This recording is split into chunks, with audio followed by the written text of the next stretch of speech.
नमस्कार, मैं हूं प्रतिमा मिश्रा। दिन की हर बड़ी खबर के साथ आइए शुरू करते हैं भारत की बात। शुरुआत उन खबरों से जिन पर आज विस्तार से करेंगे चर्चा। बिहार में 38 घंटे के अंदर फायरिंग की 2 वारदात हुई। पूर्व विधायक अनंत सिंह ने 22 जनवरी के गोलीबारी केस में सरेंडर कर दिया है, लेकिन सवाल यह है कि क्या बिहार में जंगल राज लौट आया है? हम दिखाएंगे आपको। दिल्ली के रण में योगी की एंट्री के साथ ही चुनावी लहरों ने अपना दायरा लांघ दिया है। अब यमुना नदी के बहाने UP model versus Delhi model पर कैसे सियासी रण छिड़ गया है, ये खबर भी आपके लिए होगी। दिल्ली में अरविंद केजरीवाल की सुरक्षा हटने पर सियासत पे उबाल है, लेकिन क्या ये मुद्दा सिर्फ सुरक्षा का है? ये बड़ा सवाल है। सुरक्षा के नाम पर वोटों की रक्षा वाली राजनीति का विश्लेषण होगा और हर दिन की तरह रात 8:30 बजे होगी स्पेशल रिपोर्ट, जिसमें आज हम आपको दिखाएंगे चेहरा या मोहरा, सैफ केस का सत्य क्या। तो भारत की बात की शुरुआत करते हैं। आज सबसे पहले बात बिहार की करने वाले हैं, क्योंकि वहां बीते करीब 50 घंटों के भीतर इतना कुछ हो चुका है जिसने पूरे देश का फोकस मुख्यमंत्री नीतीश कुमार के शासन वाले राज्य की तरफ शिफ्ट कर दिया है। मोकामा के नौरंगा जलालपुर में बुधवार दोपहर 3 बजे हुई फायरिंग की वारदात में पूर्व बाहुबली विधायक अनंत सिंह ने आज सरेंडर कर दिया। बाढ़ कोर्ट में सरेंडर के बाद उन्हें 14 दिन की न्यायिक हिरासत में बेऊर जेल भेज दिया गया। इससे पहले 38 घंटे के भीतर बिहार के मोकामा में ही फायरिंग की दूसरी वारदात हो गई। ये वारदात मोकामा के हमजा गांव में हुई। इसके तार भी फायरिंग की पहली घटना के साथ जुड़े हुए हैं। कैसे, वो हम आपको आगे बताएंगे। इसके अलावा फायरिंग की जिस पहली घटना में अनंत सिंह ने सरेंडर किया, उसमें ही पुलिस ने सोनू और रोशन नाम के 2 लोगों को गिरफ्तार कर लिया है। कुल मिलाकर आज बिहार में अपराध की ये कहानी पूरी तरह फिल्मी हो गई है, क्योंकि राज्य में फायरिंग, गैंग वॉर, धमकी, सरेंडर, जंगल राज और पॉलिटिकल कनेक्शन की चर्चा होने लगी। 38 घंटे में एक के बाद एक हुई फायरिंग की 2 घटनाओं ने नीतीश कुमार के सुशासन को कटघरे में खड़ा कर दिया। विपक्ष बिहार में gangs of Mokama, jungle Raj return, gang war से दहशत जैसे दावे करने लगा, लेकिन नीतीश कुमार की तरफ से इस पर कोई जवाब नहीं दिया गया। वो पहले की तरह इस बार भी चुप्पी साधे नजर आए। लेकिन फायरिंग की घटनाओं के बीच अनंत सिंह के सरेंडर ने सबसे ज्यादा सुर्खियां बटोरी, क्योंकि किसी ने नहीं सोचा था कि फायरिंग के 46 घंटे बाद अनंत सिंह कुछ इस तरह सरेंडर कर देंगे। तो 22 तारीख को फायरिंग की पहली वारदात से लेकर आज 24 जनवरी को सरेंडर तक बिहार में क्या क्या उठापटक हुई, इस पर हमारी एक रिपोर्ट आप देखिए।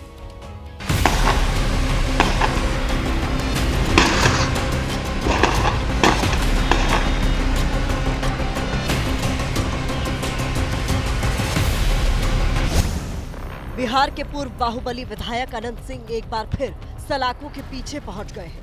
अनंत सिंह ने शुक्रवार को अचानक बाढ़ कोर्ट में सरेंडर कर दिया। सरेंडर करने के बाद कोर्ट में पुलिसकर्मियों के बीच घिरे अनंत सिंह से जब मीडिया कर्मियों ने सरेंडर का कारण पूछा, तो राज्य में छोटे सरकार के तौर पर मशहूर रहे अनंत सिंह ने नियमों का हवाला दिया। टाइट रहिए। बयान ले दीजिए। बयान आप बयान ले दीजिए। कोर्ट में सरेंडर के बाद अनंत सिंह को कड़ी सुरक्षा के बीच बेऊर जेल में शिफ्ट कर दिया गया। सच्चाई ये भी है कि अनंत सिंह को जेल जाने से डर नहीं लगता, क्योंकि गुरुवार को मोकामा के नौरंगा जलालपुर में हुई फायरिंग की वारदात पर जब एबीपी न्यूज ने उनसे बातचीत की थी, तब उन्होंने कहा था कि वो जेल जाने को तैयार ही रहते हैं। आपको फंसाने की कोशिश हो रही है? अरे फंसने से हमारा दिक्कत नहीं है, फंसाने की कोई कोशिश कर रहे हैं तो हमको कोई दिक्कत नहीं है। जेल हमारा एगो से भर नहीं जाएगा, हम रेडी रहते हैं। माना जा रहा है कि अनंत सिंह ने यूं ही सरेंडर नहीं किया, बल्कि मोकामा में शुक्रवार सुबह 5 बजे एक बार फिर फायरिंग की घटना हुई। ये फायरिंग मोकामा के ही हमजा गांव में हुई। इस फायरिंग का कनेक्शन भी 22 जनवरी को नौरंगा जलालपुर गांव में हुई गोलीबारी की घटना से ही जुड़ा। आज सुबह 5 बजे 10 आदमी के साथ आकर के हमारे घर पर 40 राउंड गोली फोड़ा है, और उसके बाद हम थाना को सूचना कर रहे हैं। थाना हमारा फोन नहीं उठा रहा है, थाना हमारे ऊपर कोई जो है कार्रवाई नहीं।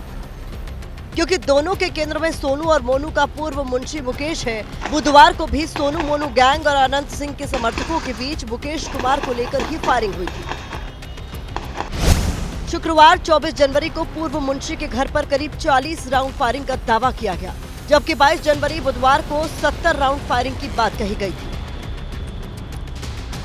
पूर्व मुंशी मुकेश ने फायरिंग का आरोप मोकामा के गैंगस्टर ब्रदर्स सोनू मोनू पर ही लगाया।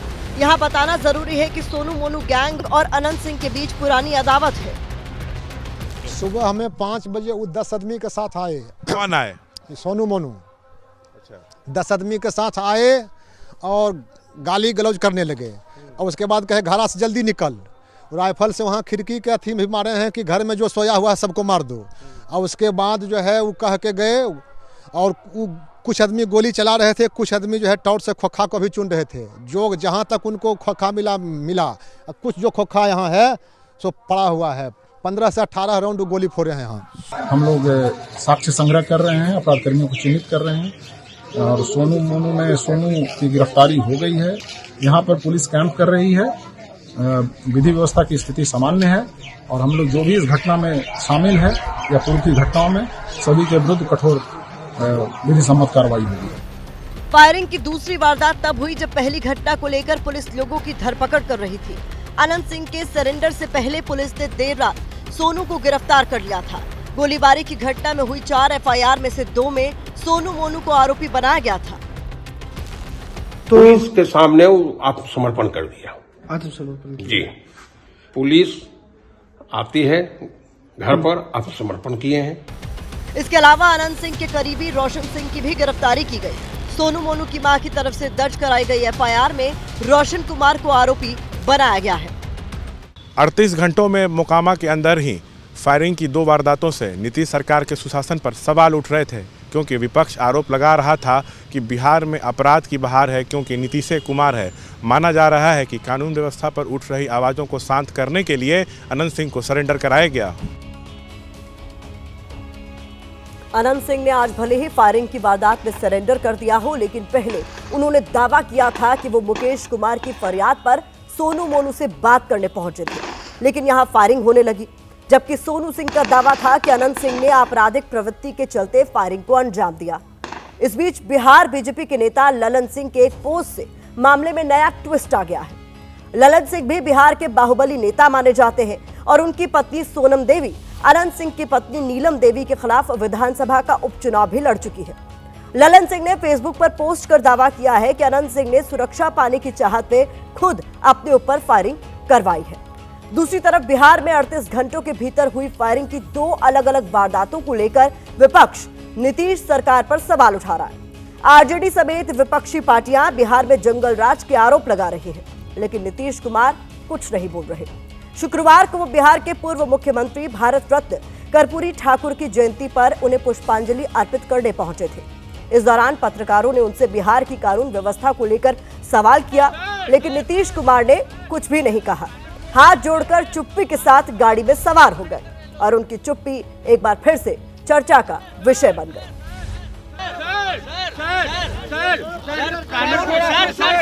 कानून व्यवस्था पे सवाल खड़े कर रहे हैं लोग।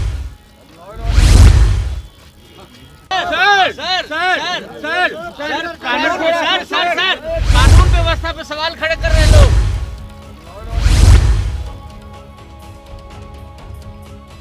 कानून व्यवस्था पर उठते सवालों के बीच नीतीश कुमार की चुप्पी ने विपक्ष को बोलने का मौका दे दिया। विपक्ष अनंत सिंह के साथ नीतीश कुमार के पुराने रिश्तों की दुहाई दे रहा है। वो उस दिन को याद दिला रहा है जब नीतीश कुमार मोकामा के डॉन, बाहुबली और छोटे सरकार कहे जाने वाले अनंत सिंह से उनके गांव जाकर मिले थे। सबसे पहले नीतीश कुमार की पार्टी जेडीयू ने ही 2005 में अनंत सिंह को टिकट देकर विधानसभा पहुंचाया था। इसके बाद तो राजनीति में अनंत सिंह का रसूख इतना बढ़ता चला गया कि अनंत सिंह ने एक बार नीतीश कुमार को चांदी के सिक्कों से तौल दिया। एक समय अनंत सिंह का सियासी कद इतना था कि हर राजनीतिक दल को उनकी जरूरत पड़ती थी। अब इन सारी बातों को याद दिलाकर विपक्ष नीतीश कुमार से सवाल पूछ रहा है। लालू यादव की बेटी रोहिणी आचार्य ने प्रदेश में क्राइम और करप्शन को लेकर नीतीश कुमार पर हमला बोला। रोहिणी आचार्य ने बिहार में डीईओ के घर से मिले कैश और मोकामा वाली गोलीबारी की घटना को जोड़कर नीतीश सरकार के सुशासन की पोल खोली है। दूसरी तरफ नीतीश की पार्टी जेडीयू के नेता आरजेडी पर पलटवार कर रहे हैं। कह रहे हैं कि आरजेडी ने भी तो 2020 में अनंत सिंह को टिकट दिया था। यानी दोनों तरफ से बिहार में कानून व्यवस्था और अनंत सिंह के मुद्दे पर सत्ता पक्ष और विपक्ष के बीच जुबानी तलवारें खिंच गई हैं।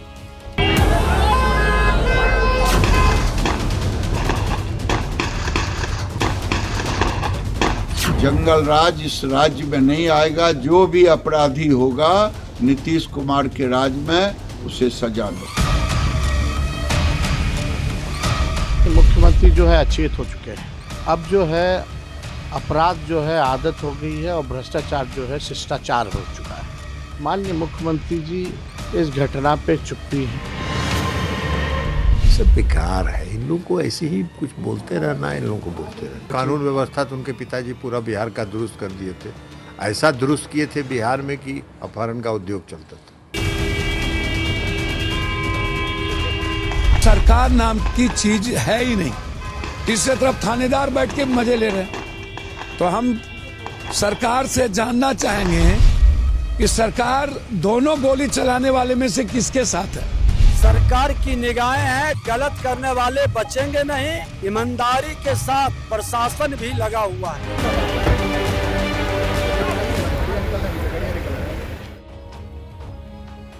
दरअसल बिहार में इस साल के आखिर में विधानसभा के चुनाव होने हैं। ऐसे में कानून व्यवस्था एक ऐसा मुद्दा है जो जनता को सीधे कनेक्ट करता है। यही वजह है कि विपक्ष लगातार इस गोलीबारी और गैंग वॉर को तूल दे रहा है। लेकिन यहाँ सवाल वोट बैंक की राजनीति का भी है। लिहाजा अनंत सिंह के सरेंडर को उससे जोड़कर देखा जा रहा है और सरकार की नीयत पर सवाल उठाए जा रहा है। बढ़ते आगे, बिहार में गैंग वॉर के बाद रुख करते हैं दिल्ली का, जहां चुनावी तपिश तेज होती जा रही है। इस तपिश की आंच बढ़ा रहे हैं दो चेहरे और दो ज्वलंत मुद्दे। जिन दो चेहरों ने दिल्ली के चुनावी अखाड़े में नया दांव चला है वो है अरविंद केजरीवाल और यूपी के मुख्यमंत्री योगी आदित्यनाथ। अगर दोनों मुद्दों की बात करें तो पहला मुद्दा यमुना नदी में गंदगी और विकास के यूपी मॉडल का है। यमुना की गंदगी, टूटी सड़कों और कूड़े का ढेर का जिक्र करते हुए योगी आदित्यनाथ ने अरविंद केजरीवाल को घेरा। इस पर अरविंद केजरीवाल ने यूपी में बिजली कटौती का मुद्दा उठाते हुए पलटवार किया। यमुना के मुद्दे पर केजरीवाल की तरफ से मोर्चा संभाला अखिलेश यादव ने। अखिलेश यादव ने मथुरा में यमुना की गंदगी पर सवाल उठाए और योगी आदित्यनाथ से जवाब मांगा। अब बात दूसरे मुद्दे की, जो अरविंद केजरीवाल की सुरक्षा से जुड़ा है। चुनाव आयोग के निर्देश पर गुरुवार को केजरीवाल की सुरक्षा में तैनात पंजाब पुलिस की टीम को हटा दिया गया। आम आदमी पार्टी ने इसे अरविंद केजरीवाल की सुरक्षा से खिलवाड़ बताते हुए चुनाव आयोग और केंद्र सरकार पर सवाल उठाए। इन दोनों ही मुद्दों के हर पहलू पर विस्तार से होगी बात। शुरुआत करते हैं दिल्ली चुनाव में यूपी मॉडल पर छिड़ी सियासी महाभारत की। गुरुवार को उत्तर प्रदेश के मुख्यमंत्री योगी आदित्यनाथ ने दिल्ली के किराड़ी, करोलबाग और जनकपुरी में रैलियां की और इस दौरान अरविंद केजरीवाल पर ताबड़तोड़ हमले भी किए। योगी आदित्यनाथ ने दिल्ली की सड़कों की बदहाली, कूड़े के ढेर और यमुना में गंदगी जैसे मुद्दों को उठाया और अरविंद केजरीवाल पर चुभने वाले वार किए। योगी आदित्यनाथ ने अरविंद केजरीवाल को चुनौती भी दे डाली कि जिस तरह उन्होंने अपने मंत्रिमंडल के साथ संगम में डुबकी लगाई, क्या केजरीवाल यमुना में वैसी ही डुबकी लगा सकते हैं। सीएम योगी ने यूपी मॉडल का जिक्र करते हुए दिल्ली के विकास पर भी सवाल उठाए।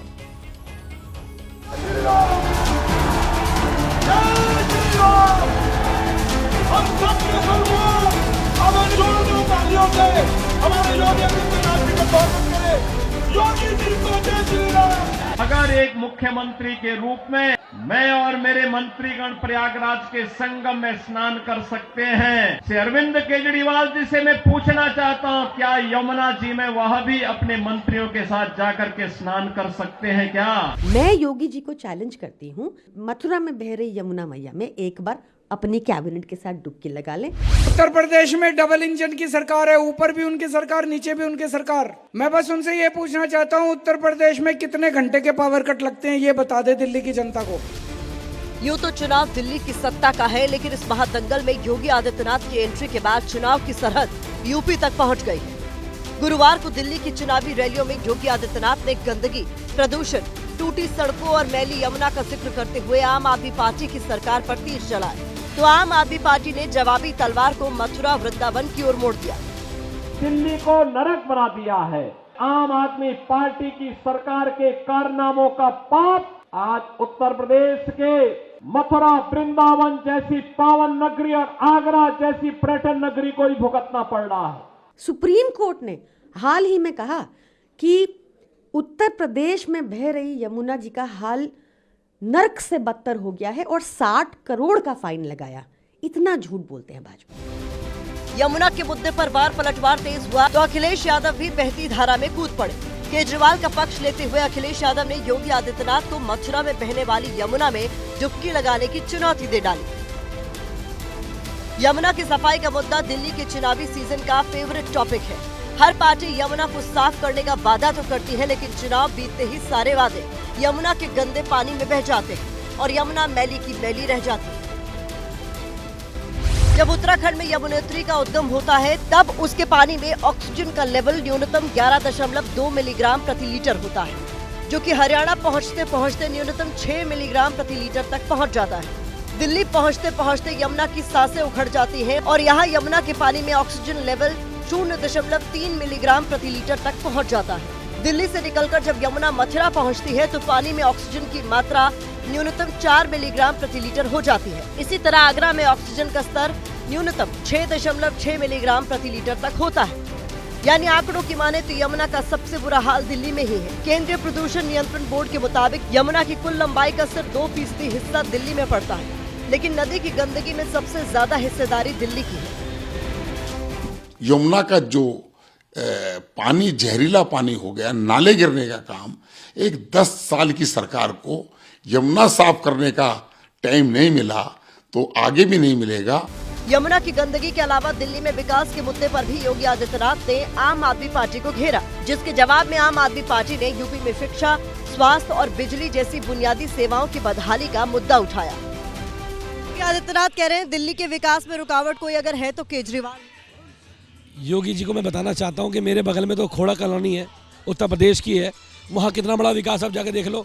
वहाँ के सब लोगों को बच्चों को पढ़ने के लिए हमारे स्कूलों में आना पड़ता है, दिल्ली के इलाज कराने के लिए हमारे मोहल्ला क्लिनिक में आना पड़ता है, यहाँ पे पानी भरने के लिए हमारे यहाँ आना पड़ता है। कोई सुख सुविधाएं नहीं है। 5-5, 6-6, 8-8, 10 घंटे का पावर कट लगता है। दिल्ली की लड़ाई में यूपी मॉडल की एंट्री हो चुकी है। अगले कुछ दिनों में ये लड़ाई और तेज होगी, क्योंकि दिल्ली में योगी आदित्यनाथ की 10 से ज्यादा रैलियां होना बाकी है।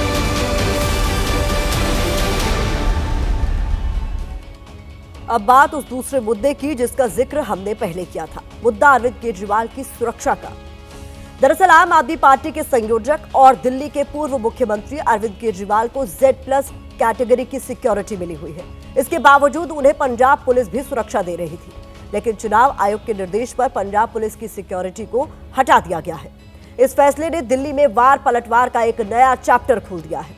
इस चैप्टर में दोनों ही तरफ से बयानों के तीर चलाए जा रहे हैं। पंजाब के मुख्यमंत्री भगवंत मान तो यहां तक कह गए कि उनको केंद्रीय गृह मंत्रालय के तहत काम करने वाली दिल्ली पुलिस पर बिल्कुल भी भरोसा नहीं। आम आदमी पार्टी का आरोप है कि केंद्र सरकार जानबूझकर केजरीवाल की सुरक्षा से खिलवाड़ कर रही है। वहीं बीजेपी का कहना है कि केजरीवाल को Z+ सिक्योरिटी मिली हुई है। ऐसे में लगातार पंजाब पुलिस की सिक्योरिटी लेना नियमों के विरुद्ध है। सुरक्षा पर संग्राम जारी है। हमने इसी पर आपके लिए एक स्पेशल रिपोर्ट तैयार की है, देखते हैं।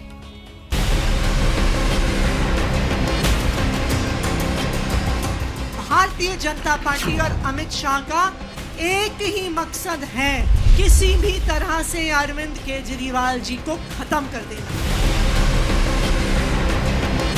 दिल्ली पुलिस की जिसकी वागडोर होम मिनिस्टर साहब के पास है, हमें नहीं यकीन है इस पे।